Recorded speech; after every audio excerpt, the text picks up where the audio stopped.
Alright, this is the final fight with Chaos. The premise of this fight is all of the previous elemental fights with Chaos kind of get merged together into this one grand finale, as video games do, I guess. A big point in this fight is Igniter's damage per second is very, very high, so we want to capitalize on it the best we can. So the way we do that is by, again, positioning ourselves so that all of our B attack flames go into the enemy, and they will immediately go back to Igniter immediately after dealing damage, and we just rinse and repeat that to deal damage super quickly. So, as we start, Chaos will come down, stand right in front of him, and just stand B.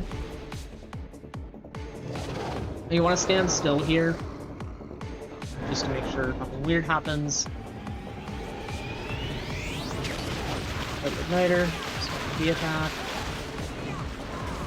Note about the fire element of this fight. The things that change in this fight, I guess we'll start with that. Each of the elemental Hydra, they will do a different pattern. So the fire will just have these sort of mini volcanoes. The only thing that differs with that are the position of the volcanoes. The speed or the timing at which it happens doesn't change, so there's no time to be saved or lost. And we'll get to the other patterns as they happen. But they are random, so you don't have any control over them. And which Shadowlanders you have to kill are also semi-random. They're from a pool for some of them, others it's a set of 3. But which ones you get is up to whatever the game decides to throw at you. So skip the cutscene. You can get Stump Smash here, you can get Slam Bam here, and you can get Erupt. But with all of them, you do the same thing. You just spam your attack into them, your B attack, and you're good to go. With water, the only thing that changes is the position of the sharks. So as we can see, I call this the left pattern because it's starting at the left and it arches to the right. You just want to deal damage into Chaos and then try to stand in this gap where the sharks are. And you just spam it. Here's another one of the water patterns where it comes in from the right. Again, same principle, you just want to dodge the sharks the best you can. There's also a middle pattern that you have to look out for. Shadowlanders, Zap is the worst, because Zap moves immediately and can paralyze you and just prevent you from doing anything, like he was doing there. Being really annoying. Stealth Elf is also really bad, because she can teleport. So, I forget what the other one is there, but I'll be going through this to show all the different patterns. The next is Life. This is the encircling orbs. There's a little bit of time that you can save. I forget on which cycle these.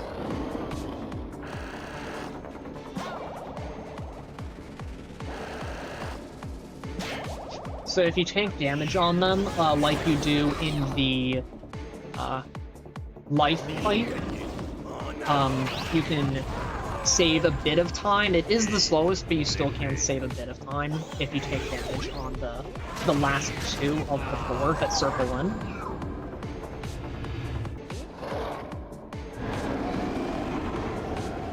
And here's another one of the life patterns, is the snails. You just deal damage into Chaos until it's done, and then you just kill the snails.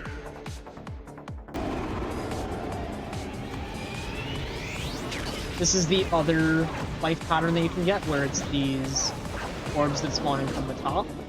Once you deal enough damage to Chaos, you just want to damage. Or not damage, dodge.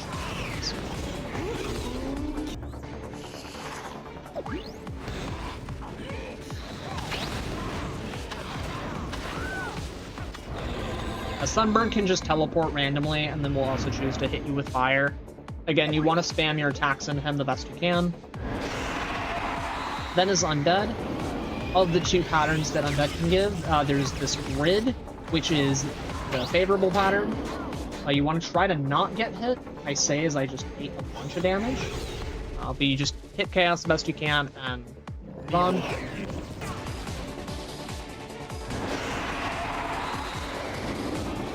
This is the other Undead pattern that you can get, where the lasers will spiral around. And it's less damage.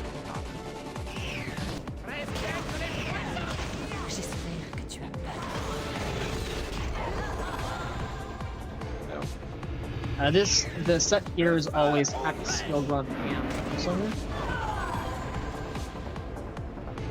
You want to be careful with Flameslinger, because if you knock him off the edge, then you lose a lot of time, because then you can't actually kill them. So eventually the game will let you progress, but it's not good. You'd want to kill him as fast as possible.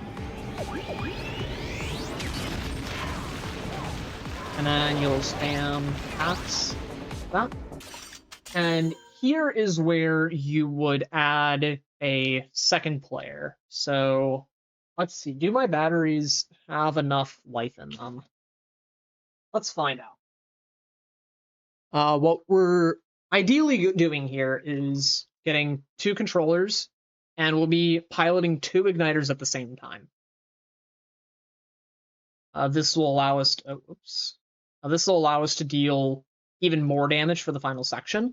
The reason we only use 1 igniter for the start is because if we have both, then the enemy HPs, or actually, do the enemy HPs double? The enemy HP does not double. But it also lags the arena a bit when you have 2, and it'll lose time over the course of the fight if you add them early, but adding them at the very end is helpful. So we'll add our other igniter.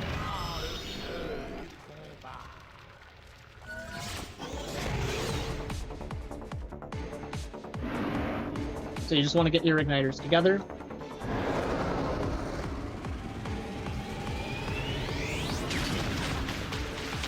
And you want to get them positioned so that they're both facing Chaos, and then you can just mash B with both of them to get through really quickly. Took a little bit of time to get it set up, but that's how quickly you can do the fight when you have 2 of them. And you'll skip the cutscenes, and then once it fades to black, that's the run completed. That is Skylanders Spyro's Adventure 90% glitchless.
Encore.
Yeah, that's the entire Skylanders Sparrow's Adventure Any Percent Glitchless tutorial. So I hope this was a helpful guide to you, viewer, whether you've never ran a Skylanders game before, or you're trying to pick up Glitchless or finding some strats. I hope that this was helpful. I hope it was a good introduction to the game. Hopefully, hopefully you enjoyed. Hopefully this was helpful. If you have any questions regarding either this tutorial or how to do certain strats, or if you discover anything new, absolutely join the Skylanders Speedrunning Discord. There is a channel for We Spyro's Adventure, so definitely hop in there and feel free to ask questions to the community. You can also message me directly if you have any questions about things. I would recommend the Discord so you can ask some other people as well, get involved with the community some, but I'm open to answering questions. Leave them in the comments, message me, throw it in the Discord. But regardless, that's the tutorial. So thanks again for watching, and I'll see y'all later.